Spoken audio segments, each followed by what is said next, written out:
he bought a house for $1 and discovered 3 towering women in the kitchen. The deed said the property was abandoned. The agent swore it was empty. But when Orville Banks pushed open that weathered front door, the smell of fresh bread hit him like a physical force. 3 pairs of eyes turned toward him from around a wooden table, each woman tall enough to make him feel small in his own doorway. Orville stood frozen, his travel bag still clutched in his white-knuckled fist. The afternoon sun cast long shadows through the windows, illuminating dust motes that danced around these unexpected inhabitants. The tallest woman, with steel-gray hair pulled back severely, slowly rose from her chair. Her presence filled the room like smoke from a chimney. "You must be the new owner," she said, her voice carrying the weight of someone accustomed to being heard. "I'm Estelle Drummond. These are my companions, Willa Blaine and Fern Barrett." The other 2 women remained seated, but their gazes never left his face. Willa, with auburn hair streaked with silver, had hands stained dark from what looked like berry juice, or perhaps something else entirely. Fern, the youngest of the 3, though still well past 40, kept one hand hidden beneath the table in a way that made Orville's skin crawl with unease. "I was told this place was empty," Orville managed, his voice cracking like a boy's. "The agent said nobody had lived here for years." Estelle's laugh was sharp as broken glass. "Agents say many things. We've been caretakers here, keeping the house from falling into complete ruin. But now that you've arrived, I suppose our arrangement needs discussion." The kitchen felt smaller by the minute, walls seeming to press inward despite the high ceiling. Orville noticed details that made his stomach tighten. Fresh firewood stacked neatly by the stove, vegetables on the counter that couldn't have been there long. And most unsettling of all, 4 place settings on the table, as if they had been expecting him. "Caretakers," he repeated slowly. Nobody mentioned caretakers in the contract. Willa finally spoke, her voice honey-smooth but with an edge that suggested she could turn venomous without warning. "There are many things about this house that weren't mentioned in any contract, Mr. Banks. Things that a smart man would want to understand before deciding whether he truly wants to stay." Fern lifted her hidden hand, revealing fingers wrapped in what appeared to be strips of cloth. Old stains had turned the fabric a disturbing shade of brown. "Some houses choose their owners," she said quietly. "Others reject them completely." The bread smell that had initially seemed welcoming now carried an undertone of something else. Something that reminded Orville of his childhood visits to the town butcher. His mouth went dry as he realized the women weren't just unexpected occupants. They were studying him with the intensity of people making a decision about his future. Outside, his horse whinnied nervously, as if sensing the tension that crackled through the kitchen air, like lightning before a storm. Orville's hand moved instinctively toward the door handle, but Estelle's next words froze him in place. "Before you consider leaving, Mr. Banks, you should know that we have something that belongs to you. Something that's been waiting here much longer than you might imagine." Orville's heart hammered against his ribs as Estelle moved toward a wooden chest that sat beneath the window. The other women watched his every breath, their stillness more unnerving than any sudden movement would have been.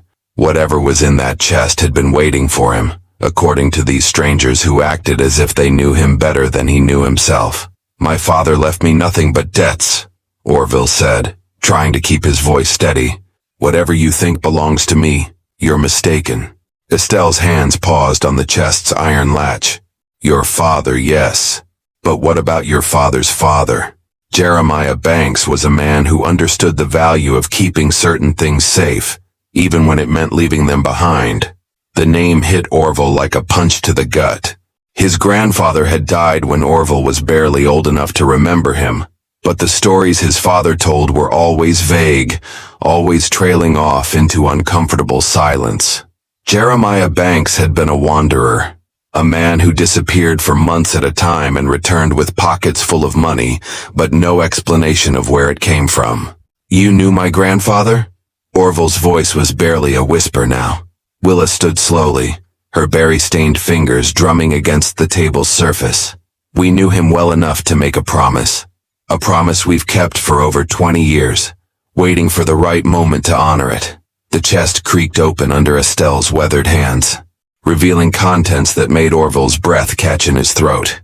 Stacks of papers bound with ribbon, leather pouches that clinked with the unmistakable sound of coins, and at the very bottom, a daguerreotype in a silver frame that showed a man who looked exactly like Orville would in 30 years. Jeremiah left this house to you, Mr. Banks. Not through any legal document that could be filed with territorial authorities, but through an arrangement that meant more than paper and ink ever could. Estelle lifted the photograph carefully, handling it like something sacred.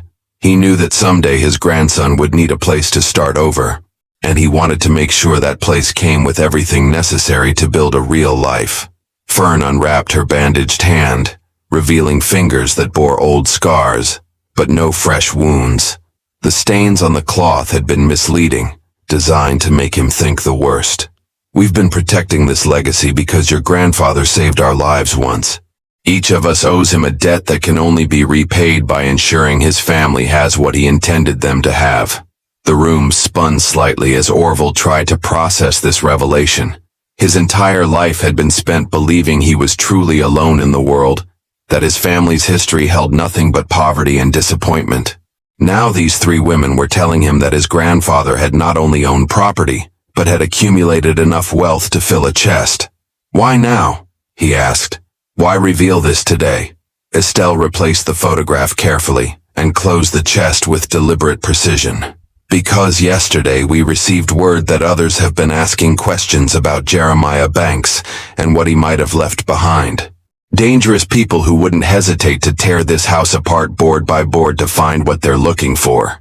Outside, the sound of approaching horses carried on the afternoon wind.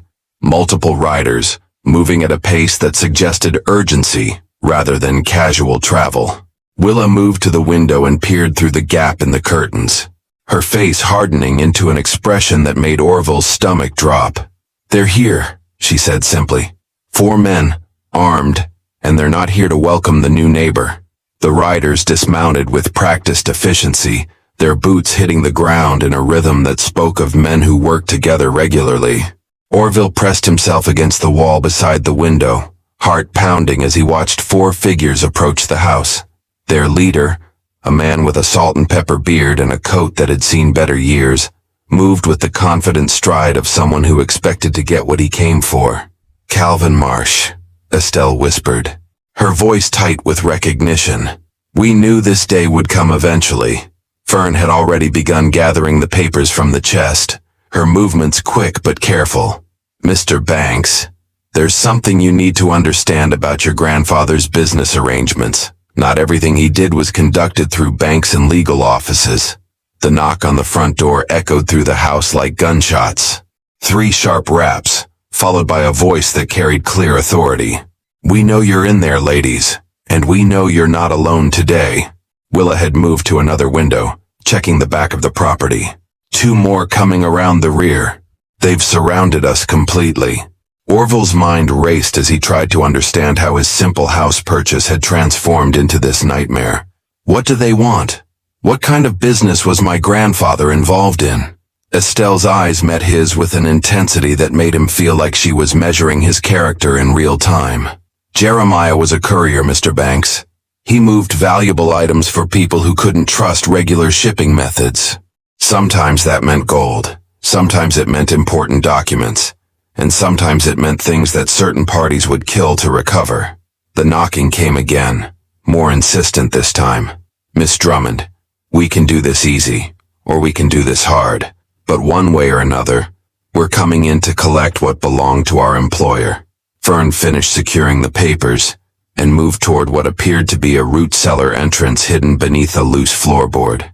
Your grandfather's last job was transporting something from a mining operation that went wrong. Very wrong. The original owners are all dead now, but their business partners have been searching for their investment for over 2 decades. Investment in what? Orville demanded. But the women were already moving with practiced efficiency that suggested they had prepared for this moment many times. Willa produced a rifle from behind the kitchen stove, checking its load with hands that showed no tremor. Gold bars, Mr. Banks. Enough to buy half the territory, stolen from a federal shipment and hidden by men who thought they were smarter than the law. The front door exploded inward with a crash that shook the entire house. Calvin Marsh stepped through the splintered frame, flanked by two men whose weapons were already drawn. His eyes swept the kitchen before settling on Orville, with a smile that held no warmth whatsoever. Well, well. The grandson finally arrives to claim his inheritance. How convenient that we're all here at the same time. Behind him, the sound of the back door being forced open confirmed that their escape routes had been eliminated. Estelle raised her hand slowly, but her expression remained defiant. The gold isn't here, Calvin. It never was. Calvin's laugh was harsh as winter wind. 23 years I've been chasing this treasure. Estelle, 23 years of following every lead, questioning every person who might have known Jeremiah Banks.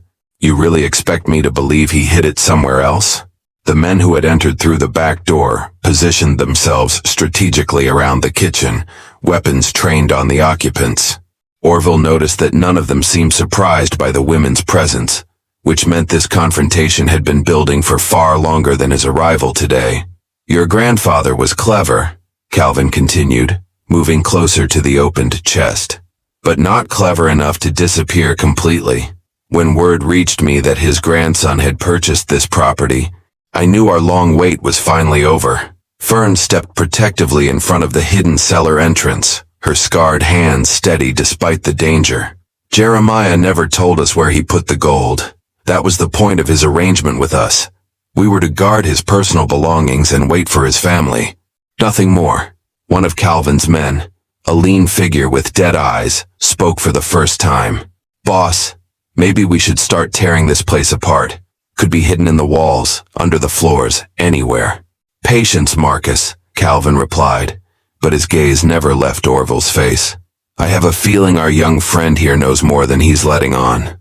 Inherited knowledge has a way of surfacing when properly motivated. Orville's throat felt like sandpaper. I've never been here before today. I didn't even know my grandfather owned this place until I bought it from the territorial office. Bought it? Calvin's eyebrows rose with genuine surprise. You mean to tell me you actually paid money for property that was already yours by right? The revelation hit Orville like physical blow. The land office agent had seemed eager to complete the sale quickly, almost desperate to get the property off his books. The $1 price had seemed too good to be true, and now he understood why. Someone's been playing a very long game, Willa observed quietly, drawing Orville here exactly when Calvin's patience was running out. Estelle's eyes sharpened with understanding. The agent who sold you this house, Mr. Banks. What was his name? Morrison, Orville replied automatically. Daniel Morrison. He said he'd been trying to sell the property for years. Calvin's expression darkened considerably. Morrison died 3 weeks ago. Heart attack, according to the doctor. But hearts can be encouraged to stop beating when the right pressure is applied to the right places. The implication hung in the air like smoke from a gun barrel. Someone had killed Morrison, then used his identity to lure Orville to this place. But who would benefit from bringing together all the parties interested in Jeremiah's hidden treasure? You're all being played, came a new voice from the doorway. A woman stepped through the splintered front entrance, her traveling clothes dusty from hard riding. She was younger than the three residents but carried herself with an authority that made everyone in the room tense.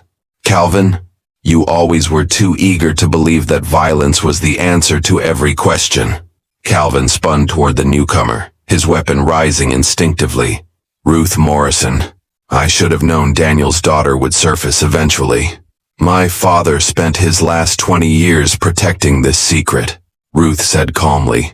But when he realized he was dying, he made arrangements to ensure the truth would finally come to light. Mr. Banks, your grandfather didn't hide the gold. He spent it.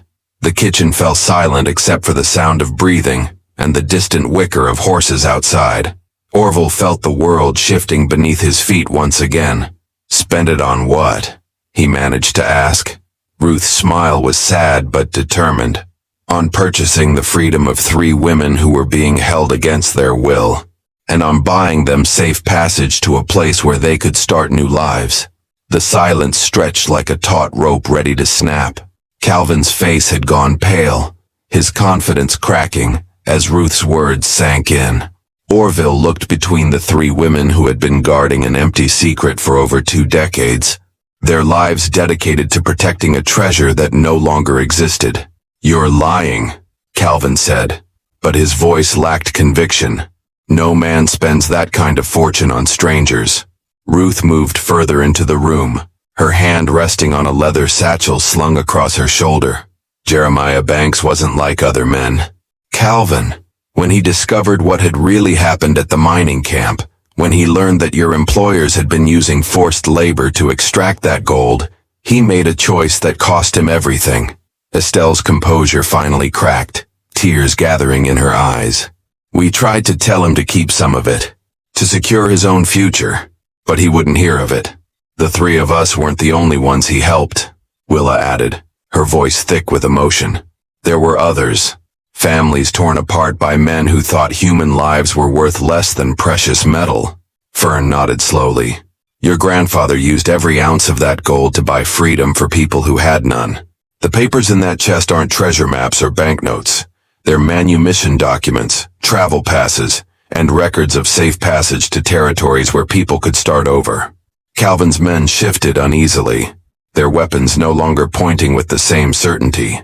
Marcus, the lean gunman, spoke quietly to his boss. "If there's no gold, what are we doing here?" "There has to be something," Calvin insisted, but desperation had replaced his earlier confidence. 23 years of searching, of following every lead. It can't all be for nothing. Ruth opened her satchel and withdrew a thick folder bound with string. "My father documented everything, Calvin. Every transaction, every person helped, every dollar spent. Jeremiah Banks died poor in money, but rich in the knowledge that he had used his final job to right a terrible wrong." Orville stepped forward, his initial fear replaced by a growing sense of pride he had never expected to feel. "So the house, the property, purchased with the last of his legitimate savings," Ruth confirmed. "He wanted to ensure that his family would have a place to come home to, even if he couldn't be there to welcome them himself." Calvin lowered his weapon, the fight seeming to drain out of him all at once. His men followed suit, confusion evident on their faces. "The investors who hired me, they're not going to accept this explanation." "The investors who hired you are all dead," Ruth said flatly. "Have been for 15 years. You've been chasing ghosts, Calvin, funded by money stolen from banks and freight companies across 3 territories." The revelation hit Calvin like a physical blow. He staggered backward, his face cycling through disbelief, rage, and finally, a hollow acceptance. "Who's been paying me then? Who's been sending the orders?" Ruth's expression hardened. Someone who wanted all the loose ends tied up before the territorial government started asking uncomfortable questions about missing federal gold shipments. Outside, the sound of more horses approaching made everyone freeze. But these riders moved differently, with the measured pace of official business, rather than the urgency of treasure hunters. "That would be the federal marshals," Ruth said calmly. "I sent word 3 days ago that the bank's investigation was finally ready to be closed." Calvin's hand moved toward his weapon again, but the sound of boots on the front porch stopped him cold. A voice called out with unmistakable authority. "Federal marshals! Everyone inside needs to come out with hands visible." Marcus and the other gunmen looked to Calvin for direction, but their leader seemed frozen between fight and surrender. Sweat beaded on his forehead, despite the cool afternoon air filtering through the broken door. "Calvin," Ruth said quietly, "you have a choice here. You can go out shooting and take innocent people with you, or you can face the truth about what you've been doing all these years." "I was hired legitimately," Calvin protested, but his voice shook. "I have contracts, payment records, everything documented." Ruth pulled another folder from her satchel, this one thicker than the first. "Forged documents, Calvin, created by someone who needed you to believe you were working for the original investors. Someone who used your obsession with finding that gold to eliminate everyone else who knew the truth." Orville watched Calvin's face as understanding dawned. "You mean everyone you've questioned over the years? Everyone who might have known what really happened to that gold, they all ended up dead or disappeared, Ruth continued. My father survived because he was careful, because he knew someone was using you as an unwitting assassin. The federal marshal called out again. Closer now. This is your final warning. Come out peacefully, or we're coming in. Estelle stood slowly, her hands raised.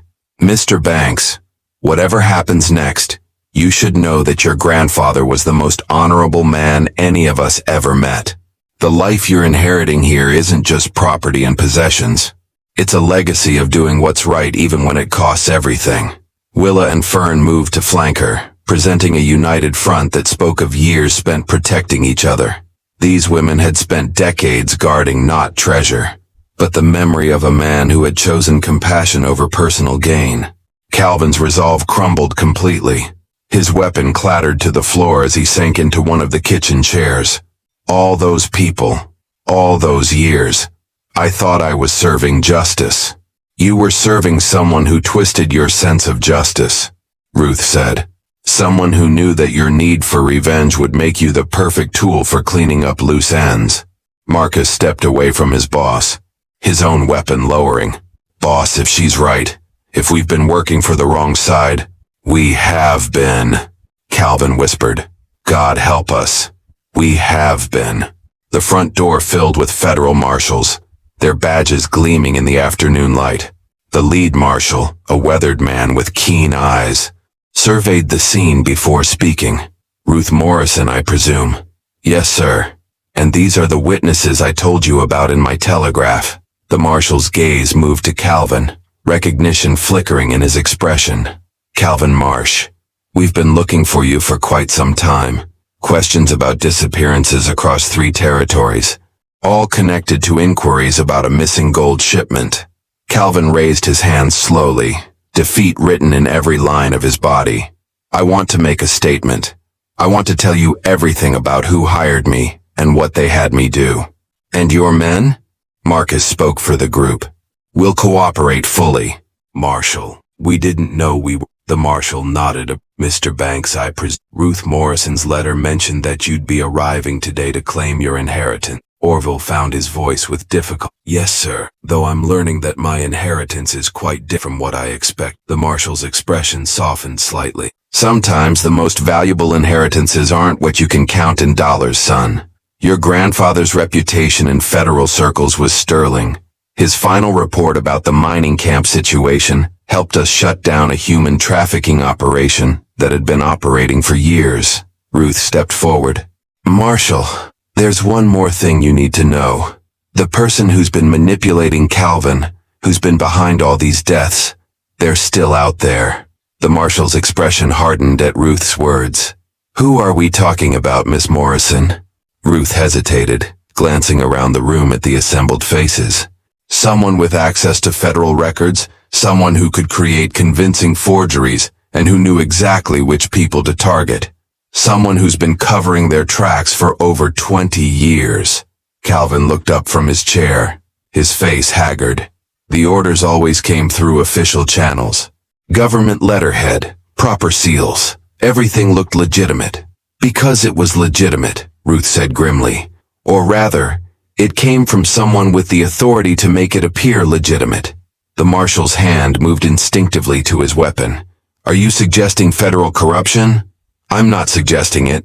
Marshal, I'm stating it as fact. Ruth pulled out a final document from her satchel. My father kept copies of everything, including correspondence that proves someone in the territorial government has been systematically eliminating witnesses to the original mining camp massacre. Orville felt the room spinning around him. His simple desire for a fresh start had uncovered a conspiracy that reached into the highest levels of government. Why would someone go to such lengths to hide what happened at that mining camp? Estelle answered quietly. Because the camp wasn't just using forced labor, Mr. Banks. It was a government operation, designed to extract gold to fund territorial expansion. When your grandfather exposed what was happening there, he didn't just threaten private investors. He threatened to bring down politicians and federal officials. The marshal studied the document Ruth had handed him, his face growing darker with each line he read. These signatures, these authorization codes, they're all authentic. This came from the territorial governor's office. Governor Harrison died last month, Ruth continued. Natural causes according to the official report. But my father received a visit from him just days before his death. Harrison was dying and wanted to confess. To finally clear his conscience, Willa stepped forward. Governor Harrison told your father that there was one more person involved. Someone who had been the true architect of the mining operation, and who had spent decades eliminating anyone who could expose the truth. Who? The marshal demanded. The marshal. Ruth's voice was barely a whisper. Judge William Cartwright, the same man who's been signing the arrest warrants for people Calvin has been hunting. The same man who authorized the sale of this property to Mr. Banks. The silence that followed was deafening. Judge Cartwright was one of the most respected figures in the territory. A man whose word carried weight in courtrooms and government offices across 3 states. Calvin's laugh was bitter. I've been taking orders from the man I was supposed to be hunting. He's been using me to clean up his own mess. The marshal's jaw tightened. If this is true, if Judge Cartwright has been orchestrating this entire operation, then he knows we're here. He knows his secret is about to be exposed. As if summoned by their words, the sound of a single horse approaching at full gallop reached their ears. The rider was moving with desperate urgency, and everyone in the kitchen knew that desperation made men dangerous. He's coming, Fern said simply. After all these years of hiding behind others, he's finally coming to finish this himself. The marshal positioned his men quickly. Everyone away from the windows. If Cartwright is as desperate as I think he is, he won't hesitate to burn this place down with all of us inside. Judge Cartwright dismounted from his lathered horse, with the careful movements of a man who knew his time was running out. Through the broken window, Orville could see that the judge carried no weapons, but his presence radiated a different kind of danger. This was a man with nothing left to lose. Marshal Davidson, Cartwright called out, his voice carrying the authority of decades on the bench. I know you're in there. I think it's time we had a conversation about jurisdiction and proper legal procedures. The marshal positioned himself by the doorway, his weapon drawn, but not visible from outside. Judge Cartwright, you need to surrender yourself for questioning regarding federal crimes. Cartwright's laugh echoed across the property. Federal crimes? Marshal, I've been serving this territory faithfully for over 30 years. Everything I've done has been in service of bringing order to lawless lands. Including murder? Ruth called out, her voice steady despite the danger. Miss Morrison, I should have known Daniel's daughter would inherit his stubborn streak. Cartwright stepped closer to the house, his hands visible but his posture suggesting a man ready to make a final stand. Your father was a good man who unfortunately couldn't understand that sometimes terrible decisions must be made for the greater good. Estelle moved to stand beside Ruth, her voice carrying across the room with quiet dignity. The greater good didn't require enslaving innocent people, Judge. The greater good didn't require covering up mass murder for 2 decades. Those people were criminals, vagrants, individuals who contributed nothing to society. Cartwright replied, his tone growing heated. The mining operation provided resources that helped fund schools, roads, and churches across this territory. Their sacrifice meant something. Calvin struggled to his feet, supported by one of the marshals. You told me they were escaped convicts, Judge. You said I was bringing justice to killers and thieves. And you were, Calvin. Every person you eliminated was a threat to the stability we've worked so hard to build. Cartwright's voice took on the cadence he used in courtrooms. Jeremiah Banks was a misguided idealist who couldn't see the bigger picture. His interference cost this territory millions in funding and set back development by years. Orville found his voice, anger overriding his fear. My grandfather saved innocent lives. He chose to do what was right instead of what was profitable. Your grandfather was a fool who condemned this territory to poverty and lawlessness, Cartwright snapped. Do you have any idea how many settlers died because we couldn't afford proper protection? How many children went without education because we lacked the resources to build schools? The marshal had heard enough. Judge Cartwright, You're under arrest for conspiracy, murder, and federal corruption. Surrender yourself now and no one else needs to be hurt." "I'm afraid that's not possible, Marshal." Cartwright's voice had changed, becoming calm and resolute. "I've spent too many years building something meaningful to watch it destroyed by people who can't understand necessity." Through the window, Orville saw Cartwright reach into his coat. But instead of a weapon, he withdrew a small leather pouch and began pouring its contents around the base of the house. "Coal oil," Willa whispered in horror. "He means to burn us out." "Everyone to the back of the house now," the marshal shouted, but Cartwright was already striking a match. The flames caught immediately, racing along the oil trail with hungry intensity. Within moments, smoke began seeping through the walls and floorboards. The judge had positioned himself between the front door and his horse, cutting off the most direct escape route. "There's a root cellar," Fern called out, pulling up the hidden floorboard she had been protecting earlier. "It connects to a tunnel that leads to the barn." One by one, they dropped into the narrow space beneath the kitchen floor. The last thing Orville saw before descending was Judge Cartwright standing in the growing firelight, his face serene as he watched his life's work literally go up in smoke. The tunnel was cramped and dark, but it led them safely away from the burning house. They emerged in the barn to find Cartwright's horse standing alone, its owner nowhere to be seen. The judge had vanished as completely as the secrets he had spent decades protecting. By the time the marshals organized a search, they found only Cartwright's coat hanging from a tree branch near a steep ravine. His body was never recovered, though most assumed he had chosen to end his story on his own terms rather than face trial and disgrace. Orville stood in the ashes of his grandfather's house 3 days later, holding the metal strongbox that had survived the fire. Inside were the documents Ruth had described, records of lives saved, families reunited, and freedoms purchased with stolen gold. His inheritance wasn't monetary wealth, but something far more valuable. Estelle, Willa, and Fern had decided to stay on the property, helping Orville rebuild not just the house but the community his grandfather had envisioned. The federal government, embarrassed by the scandal, provided generous compensation for the destroyed property and established a fund to continue Jeremiah's work of helping displaced people find new lives. Calvin and his men received reduced sentences in exchange for their testimony, and several other federal officials were arrested as the investigation expanded.